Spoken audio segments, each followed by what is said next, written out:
अध्याय नंबर 36। वार्ताग्र चक्रवात एवं प्रतिचक्रवात। वार्ताग्र दो विभिन्न स्वभाव वाली वायु राशियों तापमान, गति, दिशा, आर्द्रता, घनत्व आदि के संदर्भ में के मिलने से निर्मित ढलुआ सतह को वार्ताग्र कहते हैं। इसी पर्वत विपरीत वायु राशियों के आमने सामने मिलने से एक विस्तृत संक्रमणीय अक्षेत्र का भी निर्माण होता है, जिसे वार्ताग्र प्रदेश कहते हैं। वार्ताग्र मुख्यतः मध्य अक्षांशों में ही निर्मित होते हैं। वार्ताग्र सबसे अधिक वहां बनते हैं जहां वायु राशियों के तापमान से अधिक अंतर पाया जाता है। वार्ताग्र हमेशा अल्प वायुदाब द्रोणियों में स्थित होते हैं। वार्ताग्र कुछ कोण पर झुका होता है, जो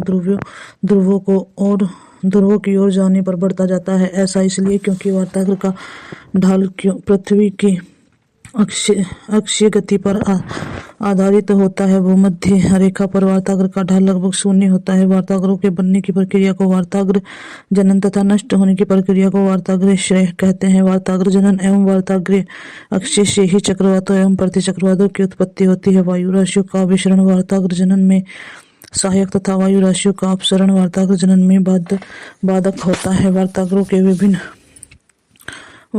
के प्रकार। विभिन्न विशेषताओं के आधार पर वार्ताग्रों को मुख्य 4 प्रकार से विभाजित किया जाता है। शीत वार्ताग्र। जब शीतल व भारी वायु तेजी से उष्ण वायु राशियों को ऊपर धकेलती है तो इस संपर्क क्षेत्र को शीत वार्ताग्र कहते हैं। मध्य अक्षांशों में इसकी ढाल प्रवणता 1:25 से 1:100 होती है। शीत वार्ताग्र का ढाल अधिक होता है, इससे थोड़े समय के लिए तीव्र वर्षा होती है। उष्ण वार्ताग्र। जब गर्म वायु राशियां तेजी से ठंडी वायु राशियों के ऊपर स्थापित होती हैं तो इस संपर्क क्षेत्र को उष्ण वार्ताग्र कहते हैं। मध्य अक्षांशों में ऊपर उष्ण वार्ताग्र का ढाल अनुपात 1:100 से 1:400 तक पाया जाता है। उष्ण वार्ताग्र का ढाल हल्का होने से वर्षा धीमी लेकिन लंबे समय तक होती है। उष्ण वार्ताग्र में बादलों का प्रकार कई बार बदलता है। अधिविष्ट वार्ताग्र। इससे में शीत वार्ताग्र तथा उष्ण वार्ताग्र आपस में मिल जाते हैं तथा गर्म वायु राशियों का धरातल से संपर्क खत्म हो जाता है। अधिविष्ट वार्ताग्र में शीत वार्ताग्र तथा उष्ण वार्ताग्र में सम्मिलित लक्षण पाए जाते हैं। स्थायी वार्ताग्र। जब वार्ताग्र स्थिर हो जाए तो इसे स्थायी या अचर वार्ताग्र कहते हैं। स्थायी वार्ताग्र में वायु राशियां ठंडी व गर्म एक दूसरे के समानांतर हो जाती हैं, जिससे वायु का आरोहण बंद हो जाता है। इससे चक्रवातों का निर्माण नहीं होता। वार्ताग्र प्रदेश। धरातल पर वार्ताग्र में 3 प्रदेश पाए जाते हैं। आर्कटिक वार्ताग्र। आर्कटिक वार्ताग्र प्रदेश का विस्तार यूरेशिया तथा उत्तर अमेरिका में पाया जाता है। आर्कटिक वार्ताग्र महाद्वीपीय हवाओं तथा ध्रुवीय सागरों हवाओं के मिलने से बनते हैं। ये वार्ताग्र अधिक सक्रिय नहीं होते हैं। ऐसा इसलिए क्योंकि यहाँ मिलने वाली वायु राशियों के तापमान में बहुत कम अंतर पाया जाता है। ध्रुवीय वार्ताग्र प्रदेश। ध्रुवीय वार्ताग्र का निर्माण ध्रुवीय ठंडी वायु राशियां तथा उष्ण कटिबंधीय गर्म वायु राशि के मिलने से होता है। इन क्षेत्रों के वार्ताग्र ग्रीष्म ऋतु की अपेक्षा शीत ऋतु में अधिक सक्रिय होते हैं। ध्रुवीय वार्ताग्र प्रदेश का विस्तार उत्तरी अटलांटिक महासागर और ध्रुवीय प्रशांत महासागर में अधिक पाया जाता है। अंततः उष्ण कटिबंधीय वार्ताग्र प्रदेश। इस वार्ताग्र प्रदेश का विस्तार भूमध्य सागरीय न्यून भार पेटी पर है। इस वार्ताग्र प्रदेश का निर्माण निम्न दाब पर उत्तर पूर्व तथा दक्षिण पूर्व व्यापारिक पवनों के मिलने से होता है। व्यापारिक पवनों के अभिसरण से वायु ऊपर उठकर पर्याप्त वर्षा करती है। अतः उष्ण कटिबंधीय वार्ताग्र प्रदेश ग्रीष्म ऋतु में उत्तर की ओर तथा शीत ऋतु में दक्षिण की ओर खिसकता रहता है। चक्रवात हवाओं का परिवर्तनशील और अस्थिर चक्र, जिसके केंद्र में निम्न वायुदाब तथा बाहर उच्च वायुदाब होता है, चक्रवात कहलाता है। चक्रवात सामान्यतः निम्न वायुदाब का केंद्र होता है, जिसके चारों ओर सम वायुदाब रेखाएं केंद्रित रहती हैं तथा परिधि या बाहर की ओर उच्च वायुदाब रहता है, जिसके कारण हवाएं चक्रीय गति से परिधि के केंद्र की ओर चलने लगती हैं। पृथ्वी के घूर्णन के कारण इसकी दिशा उत्तरी गोलार्ध में घड़ी की सुइयों के चलने की दिशा के विपरीत वामावर्त तथा दक्षिणी गोलार्ध में घड़ी की सुइयों की दिशा में दक्षिणावर्त में होती हैं। चक्रवात प्राय गोलाकार, अंडाकार या वी आकार का होता है। चक्रवात को वायुमंडलीय विक्षोभ के अंतर्गत शामिल किया जाता है। चक्रवात के प्रकार। अब स्थिति के आधार पर चक्रवात 2 प्रकार के होते हैं। शीतोष्ण कटिबंधीय चक्रवात। उष्ण कटिबंधीय चक्रवात शीतोष्ण कटिबंधीय या वार्तागृह चक्रवात शीतोष्ण कटिबंधीय चक्रवातों की उत्पत्ति तथा प्रभाव क्षेत्र शीतोष्ण कटिबंधीय अर्थात मध्य अक्षांशों में होता है। ये चक्रवात उत्तरी गोलार्ध में केवल शीत ऋतु में उत्पन्न होते हैं, जबकि दक्षिणी गोलार्ध में जलीय भाग के अधिक होने के कारण यह वर्ष भर उत्पन्न होते रहते हैं। ये चक्रवात अंडाकार, गोलाकार, अर्धगोलाकार तथा वी आकार के होते हैं, जिस कारण इन्हें निम्न गर्त या ट्रफ कहते हैं। ये चक्रवात दोनों गोलार्धों में 25 डिग्री से 65 अक्षांशों के मध्य पाए जाते हैं, जिनकी गति पछुआ पवनों के कारण प्राय पश्चिम से पूर्व दिशा की ओर रहती है। ये शीत ऋतु में अधिक विकसित होते हैं। इन चक्रवातों के मुख्य क्षेत्र अटलांटिक महासागर और दक्षिण और उत्तर पश्चिमी यूरोप। इसकी उत्पत्ति ठंडी व गर्म दो विपरीत गुणों वाली वायु राशियों के मिलने से होती है। शीतोष्ण कटिबंधीय चक्रवातों में जब दाब प्रवणता बल व पवनों का वेग अपेक्षाकृत कम होता है, क्योंकि समदाब रेखाएं दूर दूर विकसित होती हैं। इसके केंद्र में निम्न वायुदाब तथा बाहर उच्च वायुदाब होता है, जिसके कारण हवाएं बाहर परिधि से केंद्र की ओर चलती हैं। केंद्र पर हवाओं का जमाव नहीं होता, बल्कि ये हवाएं ऊपर उठकर बाहर की ओर चलती हैं, जिसके कारण केंद्र में निम्न वायुदाब बना रहता है और चक्रवात कई दिनों तक जीवित रहता है। उत्तरी गोलार्ध में स्थल खंडों की अधिकता के कारण यह घुमावदार परिपथ पर प्रभावित होती है, जबकि दक्षिणी गोलार्ध में स्थलाभाव के कारण इसके प्रभावित होने का मार्ग पश्चिम से पूर्व दिशा में होता है। शीतोष्ण कटिबंधीय चक्रवात जब पास आता है तो हवा का वेग गति मंद पड़ जाता है तथा वायुदाब कम होने लगता है। आकाश पर सर्वप्रथम पक्षाभ तथा पक्षाभ स्तरीय बादल दिखाई देते हैं और सूर्य तथा चंद्रमा के चारों तरफ प्रभामंडल का निर्माण हो जाता है। चक्रवातों के पास आने के साथ साथ तापमान भी बढ़ता जाता है। शीतोष्ण कटिबंधीय चक्रवातों का जीवन चक्र शीतोष्ण कटिबंधीय चक्रवात में वार्तागृह के निर्माण से लेकर उसके विनाश तक की सभी अवस्थाओं को शीतोष्ण कटिबंधीय चक्रवातों का जीवन चक्र कहते हैं, जिनका वर्णन निम्नलिखित है। आरंभिक अवस्था में पूर्वी ठंडी एवं भारी वायु राशि तथा पश्चिमी गर्म या हल्की वायु राशि एक दूसरे के समानांतर व विपरीत दिशा में प्रवाहित होती है, जिससे स्थायी वार्तागृह का निर्माण होता है।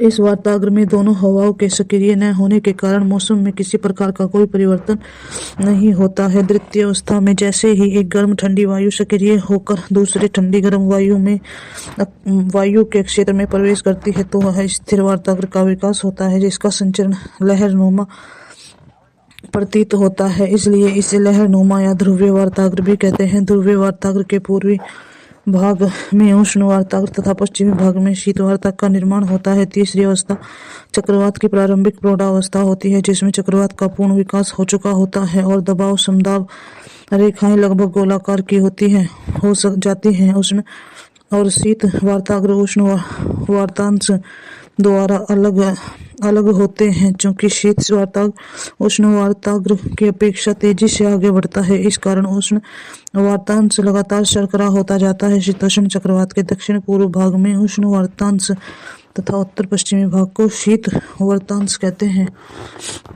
चौथा चरण चक्रवात निर्माण की प्रौढ़ावस्था का पूर्ण विकसित रूप होता है। इसमें शीत वार्तागृह की शीतल वायु उष्ण वायु को ऊपर की ओर धकेलती है, जिससे वार्तागृह के केंद्र में उष्ण वायु का दबाव होने से निम्न दाब क्षेत्र विकसित होता है और शीत वायु केंद्र की ओर प्रभावित होती है। पांचवी अवस्था चक्रवात के अक्षीय होने की पहली अवस्था है। ठंडी वायु राशि गर्म वायु राशि को तब तक ऊपर की ओर धकेलती है जब तक कि धरातल से गर्म वायु का संपर्क नहीं टूट जाता। इस प्रकार संपूर्ण धरातल पर ठंडी वायु का प्रवाह होता है। धीरे धीरे उष्ण और शीत वार्तागृह के मिलने से अधिविष्ट वार्तागृह का निर्माण होता है। छठवीं अवस्था में चक्रवात का अक्षय हो चुका होता है। अधिविष्ट वार्तागृह के निर्माण से शीतल वायु की चक्राधार धाराएं से बनी रहती है। इस चरण में वार्तागृह पुनः पहले चरण की अवस्था में आ जाता है। आकार तथा विस्तार शीतोष्ण कटिबंधीय चक्रवात का आकार अनियमित होता है। पूर्ण विकसित अवस्था में ये अंडाकार हो जाते हैं। वायुमंडल में इनकी ऊंचाई लगभग 8 से 10 किमी तक होती है। एक आदर्श शीतोष्ण चक्रवात का शीघ्र व्यास 1920 किमी तथा लघु व्यास 1040 किमी होता है। कभी कभी इसका विस्तार लाखों वर्ग किमी क्षेत्र पर हो जाता है। गर्मियों में इनकी औसत गति 32 किमी प्रति घंटा होती है, परंतु सर्दियों में बढ़कर 48 प्रति घंटा हो जाती है। शीतोष्ण प्रति चक्रवर्तीय चक्रवातों के मुख्य क्षेत्र उत्तरी अटलांटिक महासागर। यहाँ के शीत ऋतु में आइसलैंड तथा ग्रीनलैंड से आने वाली ध्रुवीय पवनें तथा गल्फ स्ट्रीम के ऊपर से होकर आने वाली गर्म पछुआ पवनों के सम्मिलित से उत्पन्न होते हैं। ग्रेट ब्रिटेन, नॉर्वे, स्वीडन तथा उत्तरी पश्चिमी यूरोप में इसका प्रभाव अधिक पड़ता है। भूमध्य सागर। यहाँ शीत ऋतु में आर्द्र पछुआ पवनों का मिलन मध्य यूरोप से आने वाली शीतल व शुष्क पवनों से होता है, जिससे शीतोष्ण चक्रवात की उत्पत्ति होती है। ये चक्रवात इतने शक्तिशाली होते हैं कि भूमध्य सागर को पार कर पाकिस्तान तथा उत्तर पश्चिमी भारत तक पहुंच जाते हैं। यहाँ इनको पश्चिमी विक्षोभ कहते हैं। भारत में शीत ऋतु में होने वाली यह वर्षा पंजाब, हरियाणा, उत्तर प्रदेश में गेहूं की कृषि के लिए लाभदायक होती है।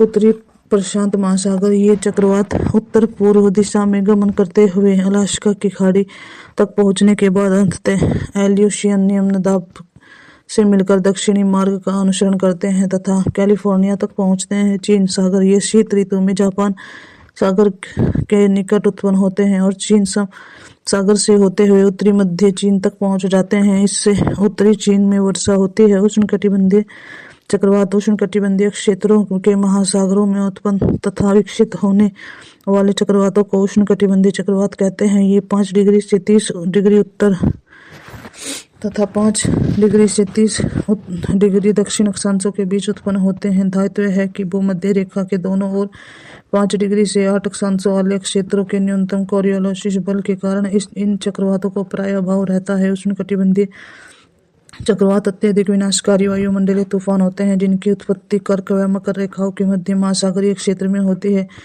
तात्पर्य तत्पश्चात इनका प्रवाह स्थलीय क्षेत्र की तरफ होता है, वह स्थान जहां से उष्णकटिबंधीय चक्रवात तट को पार कर जमीन पर पहुंचते हैं। चक्रवात का फैलाव लैंडफॉल कहलाता है। भूमध्य रेखा के समीप जहां दोनों गोलार्धों की व्यापारिक पवनें मिलती हैं, उसे अंत उष्णकटिबंधीय अभिसरण क्षेत्र तल कहते हैं। इस अभिसरण क्षेत्र तल का उत्तरी व दक्षिणी दोनों गोलार्धों में विस्थापन होता है। ग्रीन ऋतु में ITCZ का विस्थापन भूमध्य रेखा के उत्तरी गोलार्ध में होता है। चूंकि इस अभिसरण तल पर व्यापारिक पवनों का अभिसरण का आरोहण होता है, फलतः सतह पर निम्न वायुदाब का विकास होता है। इसी निम्न वायुदाब के केंद्र में विभिन्न क्षेत्रों से पवनें अभिसरित होती हैं तथा कोरियोलिस बल के प्रभाव से वर्ताकार मार्ग का अनुसरण करती हुई ऊपर उठती है। फलतः वर्ताकार समदाब रेखाओं के सहारे उष्णकटिबंधीय चक्रवात की उत्पत्ति होती है। उष्णकटिबंधीय चक्रवात में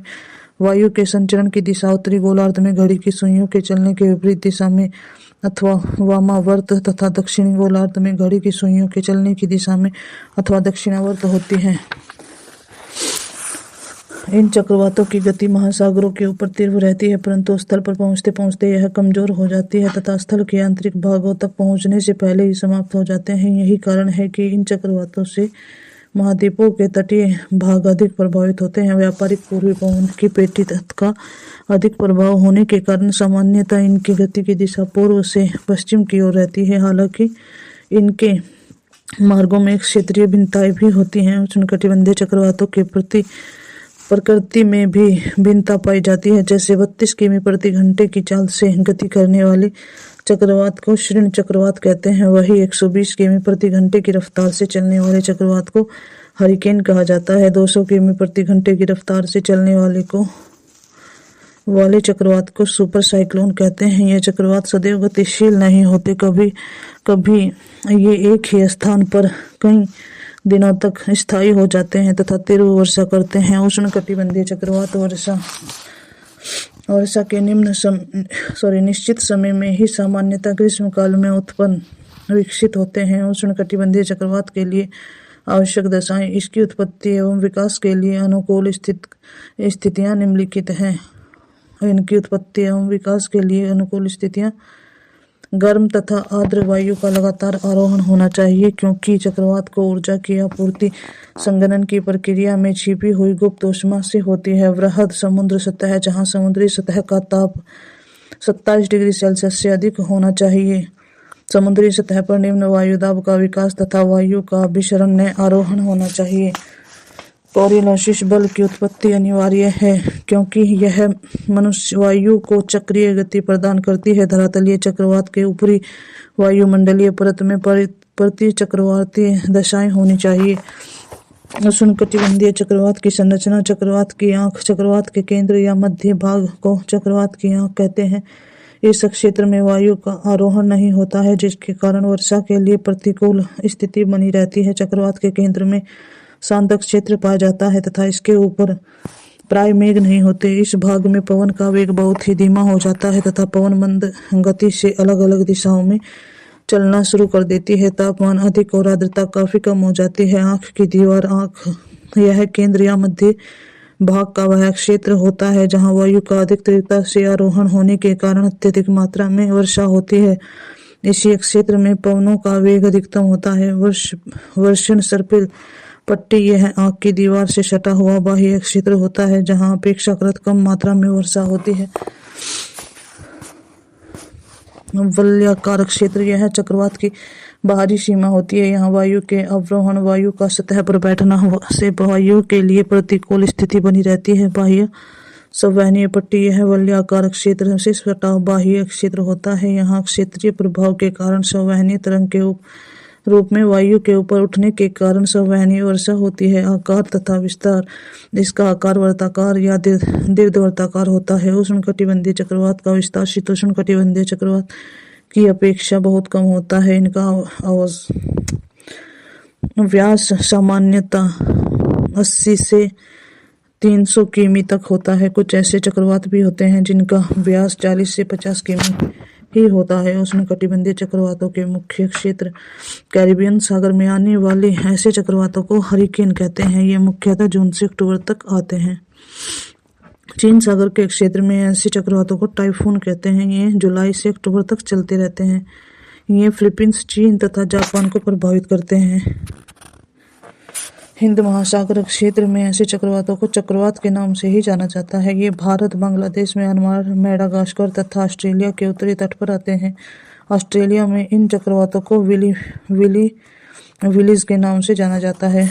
उष्णकटिबंधीय क्षेत्रों में दक्षिण पूर्वी अटलांटिक और दक्षिणी पश्चिमी प्रशांत क्षेत्रों में चक्रवात उत्पन्न नहीं होने का प्रमुख कारण समुद्री पृष्ठों का ताप निम्न होता है, क्योंकि यहाँ पर ठंडी धाराएं प्रभावित होती हैं। शीतोष्णकटिबंधीय एवं उष्णकटिबंधीय चक्रवातों में अंतर। शीतोष्णकटिबंधीय चक्रवात 35 डिग्री से और 65 डिग्री अक्षांशों के मध्य आते हैं, जबकि उष्णकटिबंध चक्रवात 5 डिग्री से 30 डिग्री अक्षांशों के मध्य विकसित होते हैं।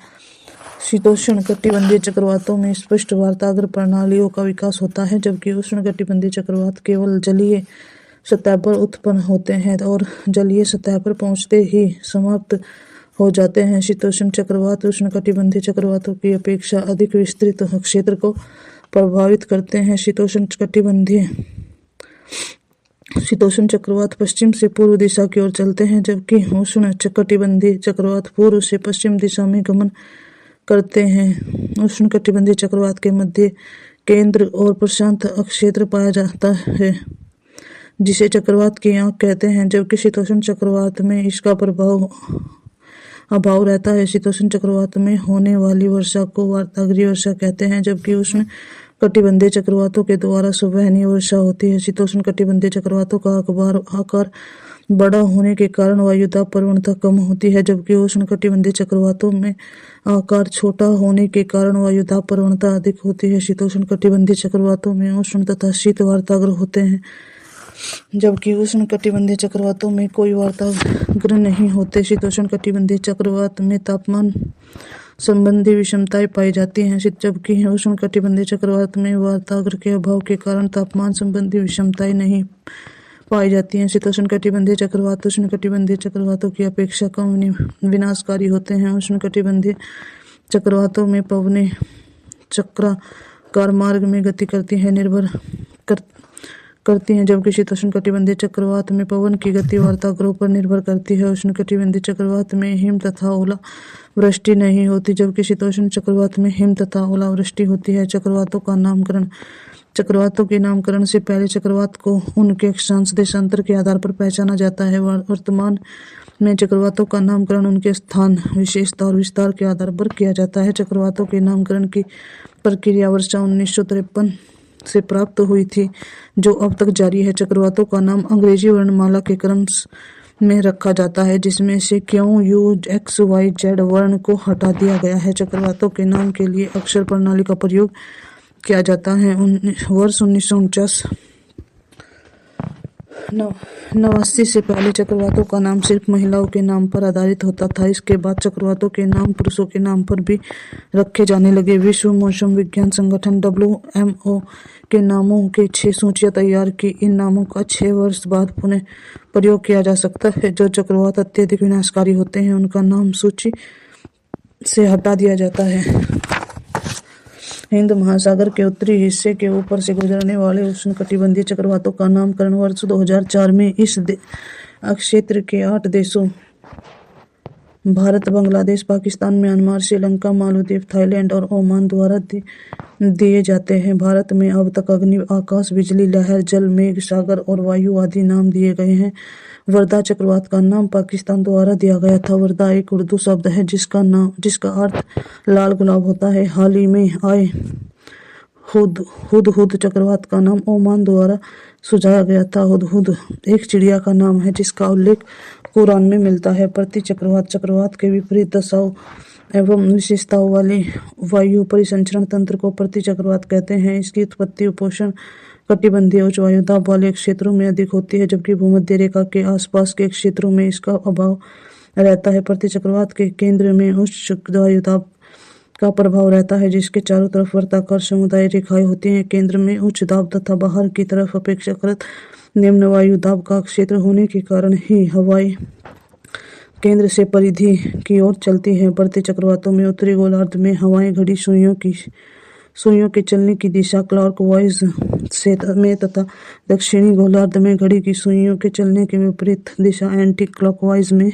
चलती है। प्रति चक्रवातों का आकार प्राय गोलाकार होता है, परंतु कभी कभी यह वी आकार में भी मिलता है। प्रति चक्रवातों की अपेक्षा अधिक विस्तृत होते हैं। प्रति चक्रवात की अपेक्षाओं में हवाएं ऊपर से नीचे उतरती हैं, जिससे मौसम साफ रहता है। इसी कारण से प्रति चक्रवातों को मौसम रहित परिघटना कहते हैं। प्रति चक्रवातों में सामान्यतः वार्ताग्र नहीं बनते हैं, लेकिन कभी कभी तो प्रति चक्रवातों के आपस में टकराने मिलने से सम्मिलित रेखा के सहारे वार्ताग्र का निर्माण हो जाता है, जिसकी दिशा उत्तर दक्षिण होती है, इसलिए इसे देशांतरीय वार्ताग्र कहते हैं। चक्रवातों के विपरीत प्रति चक्रवातों के आगमन के समय चंद्रमा तथा सूर्य के चारों तरफ प्रभामंडल के द्वारा संकेत नहीं मिलता है, बल्कि आसमान मेघ रहित होने लगते हैं, मौसम साफ होने लगता है तथा हवा का बहाव कम हो जाता है। शीत प्रति चक्रवात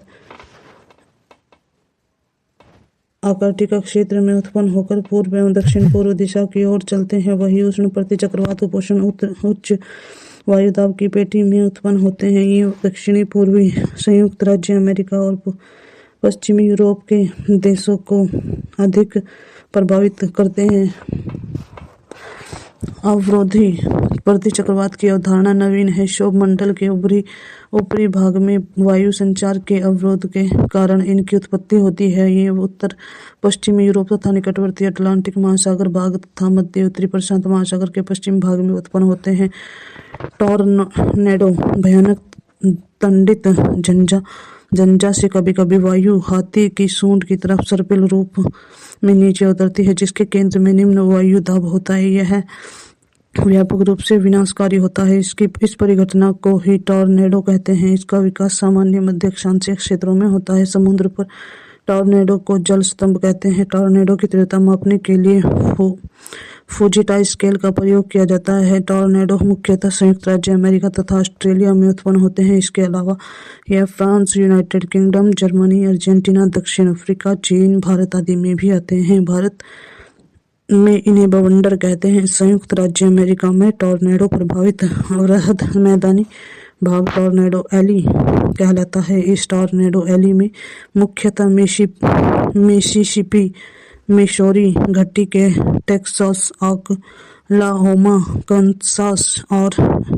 नेब्रास्का राज्य सम्मिलित है। चक्रवात पूर्वानुमान प्रणाली यह कार्य भारत के पृथ्वी विज्ञान मंत्रालय के तत्वावधान में क्षेत्रीय विशेष मौसम विज्ञान केंद्र दिल्ली द्वारा किया जाता है। चक्रवात एक प्राकृतिक आपदा है जिसका ऋतुओं में गहरा संबंध होता है। उन्नत मॉडलिंग तकनीकों के साथ साथ वैज्ञानिक जानकारी के सुधार एवं अवलोकन नेटवर्क में वृद्धि के माध्यम से अब चक्रवात का पूर्वानुमान अच्छी तरह से किया जा सकता है। वर्ष 2014 में भारत में आए विनाशकारी चक्रवात हुदहुद का पूर्वानुमान 5 दिन पहले ही हो जाने के कारण होने वाली क्षति की मात्रा को बहुत कम किया जा सका था। उत्तर भारतीय महासागर पर उष्णकटिबंधीय चक्रवात में लिए क्षेत्रीय विशेष मौसम विज्ञान केंद्र चक्रवातीय पूर्वानुमान 4 चरणों में जारी करता है। पहला चरण पूर्व चक्रवात निगरानी। इस चरण में उत्तरी हिंद महासागर में चक्रवात हेतु जिम्मेदार आवश्यक दशाओं के विकास के संबंध में 72 घंटे पहले जानकारी दी जाती है। दूसरा चरण चक्रवात संकट सूचना। इस चरण में भारतीय तटीय क्षेत्रों में मौसम के प्रतिकूल बदलाव के लगभग 48 घंटे पहले चेतावनी जारी की जाती है। इसके साथ ही इस चरण में तूफान की गहनता तीव्रता का अनुमान सटीकता से लगाया जाता है। तीसरा चरण चक्रवात चेतावनी। इस चरण में प्रतिकूल मौसम होने के 24 घंटे पहले चेतावनी दी जाती है। साथ ही चक्रवात के लैंडफॉल बिंदु की भी भविष्यवाणी की जाती है। लैंडफॉल बिंदु का स्थान, समय, भारी वर्षा, तेज हवाएं आदि से संबंधित भविष्यवाणी प्रत्येक 3 घंटे के अंतराल पर की जाती है। चौथा चरण लैंडफॉल के बाद का परिदृश्य। इस चरण में चक्रवात के अनुमानित समय से 12 घंटे पहले चेतावनी जारी की जाती है। इसके साथ ही लैंडफॉल के बाद चक्रवात की दिशा में होने वाले परिवर्तन एवं अंत क्षेत्रों में इसके प्रभाव का अनुमान भी लगाया जाता है। वर्ष 2006 के बाद राष्ट्रीय आपदा प्रबंधन प्राधिकरण द्वारा इन चरणों की पहचान हेतु विभिन्न रंगीन कोडों का उपयोग किया जा रहा है। चेतावनी चरण रंगीन कोड। चक्रवात अलर्ट पीला, चक्रवात चेतावनी नारंगी, पोस्ट लैंडफॉल आउटलुक लाल, साफिर सिप्शन स्केल। यह स्केल तूफान को उसकी निरंतर गति के आधार पर मापता है। इसमें 1 से लेकर 5 श्रेणी की रेटिंग शामिल है। मूल रूप से इस स्केल का प्रयोग हरिकेन तूफानों से होने वाली क्षति को मापने में किया जाता है। हवा की निरंतर गति किमी में तूफान से होने वाली विनाश क्षति के प्रकार 119 से 153 किमी घंटा, कम क्षति 154 से 177 किमी प्रति घंटा, विस्तृत गति 178 से 208 किमी प्रति घंटा। भारी गति इमारतों को संरचनात्मक हानि पहुंचती है। विद्युत आपूर्ति पूरी तरह बाधित होने की संभावना 251 किमी प्रति घंटा। अत्यधिक क्षति, बड़ी मात्रा में बाढ़ की संभावना 252 किमी प्रति घंटा और अधिक विनाशकारी क्षति, इमारतें पूरी तरह ध्वस्त हो जाती हैं। इसी महीने कई महीनों या हफ्तों का रिहायशी क्षेत्र अस्त व्यस्त रहता है। अभ्यास प्रश्न। निम्नलिखित कथनों पर विचार कीजिए। 1. जेट प्रवाल केवल उत्तरी गोलार्ध में होते हैं। 2. केवल कुछ चक्रवात ही केंद्र में वातावशित उत्पन्न होते हैं। नंबर 3. चक्रवात की वाताक्षी के अंदर का तापमान आसमान के तापमान से लगभग 10 डिग्री सेल्सियस कम होता है। उपयुक्त कथनों में से कौन सा सही है? केवल 1, केवल 2 और 3, केवल 2, केवल 1 और 3। उत्तर होगा इसका सी, केवल 2। सूची 1 और सूची 2 में सम्मिलित कीजिए तथा सूची के नीचे दिए गए कूट से ही उत्तर चुनिए। उष्णकटिबंधीय चक्रवात देश: बेगो ऑस्ट्रेलिया, हरिकेन चीन, टाइफून फिलीपींस। गलत। विली विलीज संयुक्त राज्य अमेरिका। कूट विली विलीज फिलीपींस होता है। टाइफून चीन, हरिकेन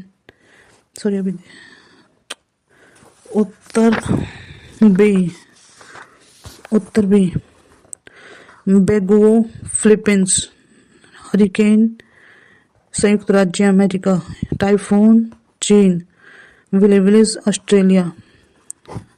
कथन नंबर 3। कथन ए स्पष्टीय वायु चक्रवात के केंद्र के ऊपर अभ्यंतर कुंडलित होती है, कारण हवा चक्रवात के केंद्रों में अवरोहित होती है। नीचे दिए गए कोट का प्रयोग कर सही उत्तर का चयन कीजिए। कोट ए ए और आर दोनों सही हैं और आर ए का सही स्पष्टीकरण है। बी, ए और दोनों सही हैं और आर ए का स्पष्टीकरण नहीं है।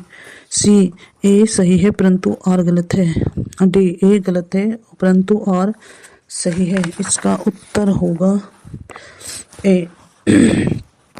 उष्णकटिबंधीय ट्रॉपिकल अक्षांशों में दक्षिण अटलांटिक और दक्षिणी पूर्वी प्रशांत क्षेत्रों में चक्रवात उत्पन्न नहीं होता है। इसका क्या कारण है? समुद्री पृष्ठों के ताप निम्न होते हैं, अतः उष्णकटिबंधीय अभिसारीय क्षेत्र इंटर ट्रॉपिकल कन्वर्जेंस जोन बिरले ही होते हैं। सी, कोरिलेसिस बल अत्यंत दुर्बल होते हैं। डी, उन क्षेत्रों में भूमि मौजूद नहीं होती। 4 ए, स्पष्ट समुद्री पृष्ठों के तापमान निम्न होते हैं। सूची ए तथा सूची 2 के साथ सम्मिलित कीजिए तथा सूचियों के नीचे दिए गए कोट में से सही उत्तर चुनिए।